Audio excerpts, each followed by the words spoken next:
Baru semalam double game week ke-23 selesai, super big match antara Arsenal lawan Manchester City yang seharusnya jadi super big match.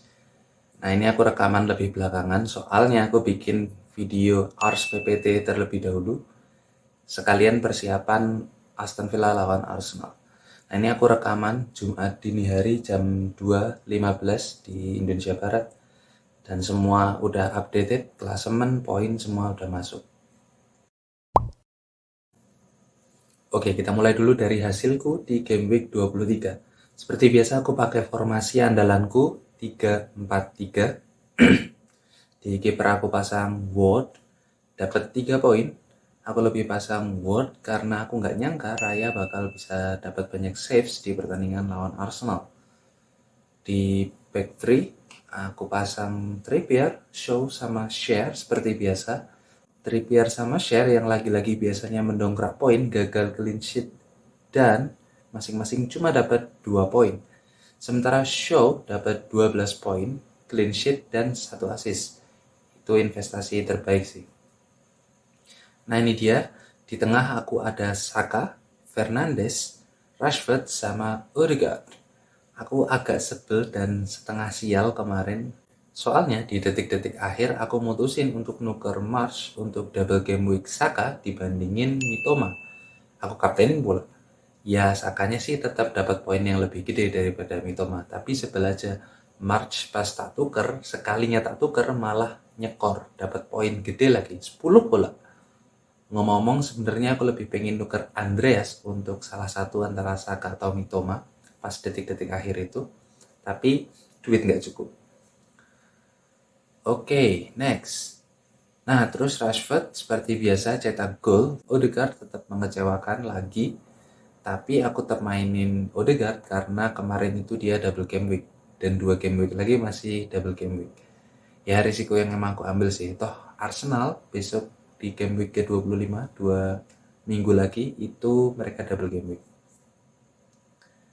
Nah, gimana pun akhirnya Saka nyumbang 15 poin, 1 gol dan 1 assist dari 2 pertandingan. Terus karena aku kaptenin, jadi dia double, 30. Terus Rashford dapat 8, cetak 1 gol, dan Bruno Fernandes dapat 3, dan Odegaard cuma dapat 4. 3 di depan ada Haaland, Nketiah, sama Kane. Haaland cetak 1 gol lawan Arsenal semalam, double game week juga. 10 poin lumayan, dan aku cukup bersyukur karena aku milih Kapten Saka daripada Haaland. Ya, selisih 10 poin di total. Nketiah double game week, 6 poin. Kane nggak cetak gol sama sekali, apalagi Spurs kalah kemarin, cuma 2 poin. Ya, dan ini dia hasil akhirku di game week ke-23, total 82 poin dengan rataan 66 poin dan minus 4 karena aku 1 transfer lebih. Secara keseluruhan sih aku cukup puas, meskipun ambil risiko untuk minus 4, masih bersyukur hasilnya nggak jelek-jelek amat. Ya, panah merah di overall tapi turunnya cuma dikit. Lumbung poin di bench. Ada Raya 6, Andreas 6, Robertson 5, dan Neco Williams 0.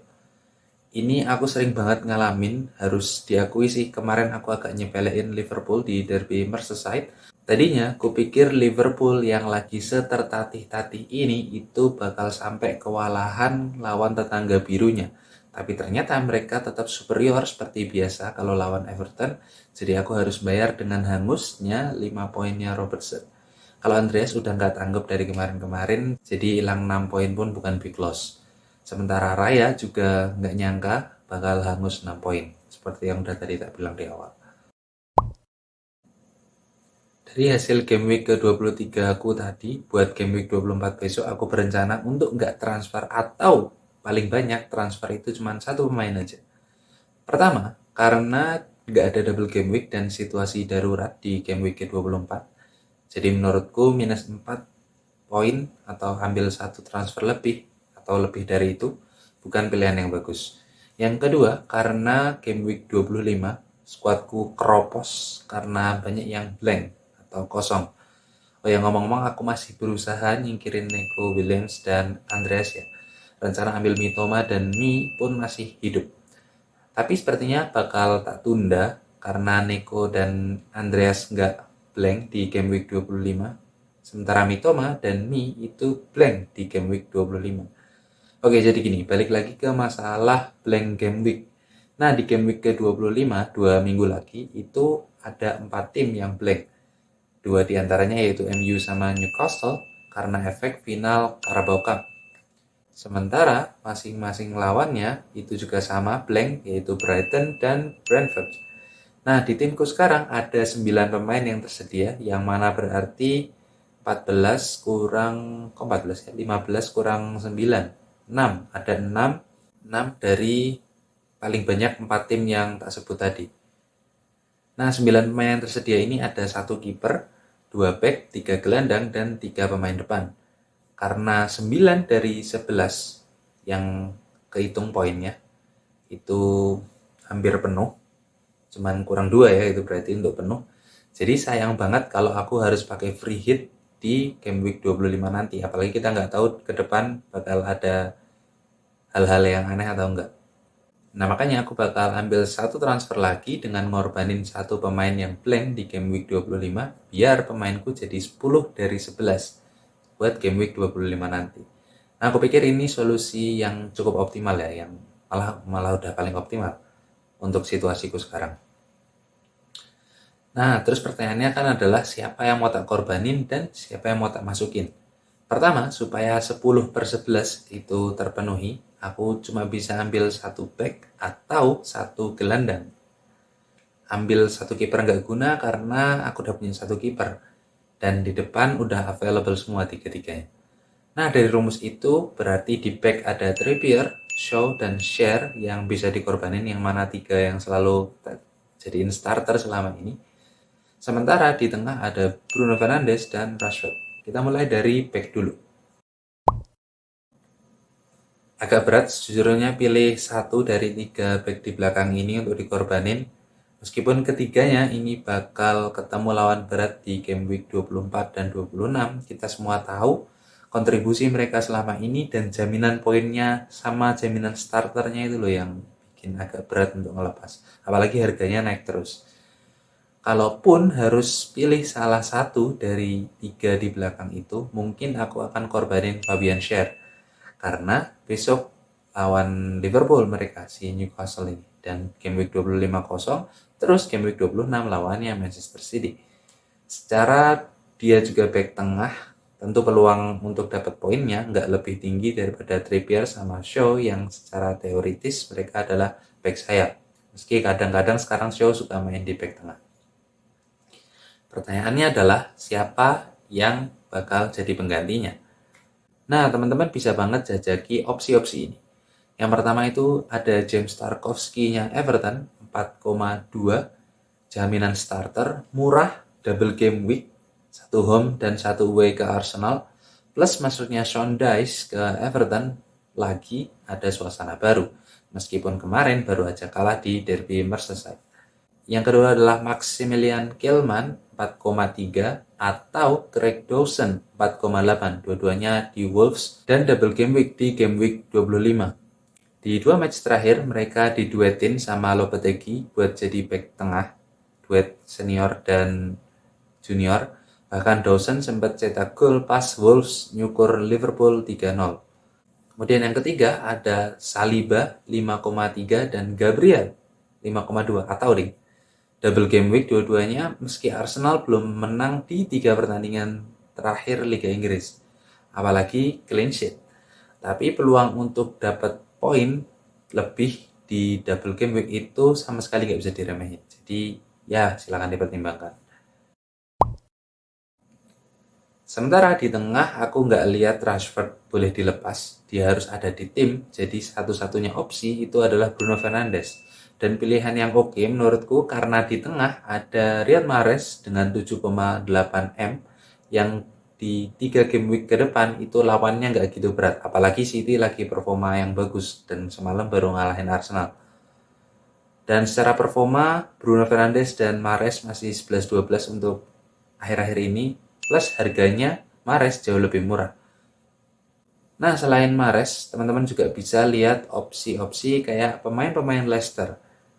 Ada Maddison sama Harvey Barnes, meski di game week 24 lawan MU dan 25 lawan Arsenal yang mana cukup berat untuk Leicester. Tapi keunggulan mereka adalah murah, apalagi Leicester mainnya counter attack. Terutama Barnes cuma 6,7 dan Maddison cuma 8. Masih jauh lebih murah daripada Salah 12,6. Itu pun kalau kita punya uang lebih. Liverpool lagi double game week juga soalnya.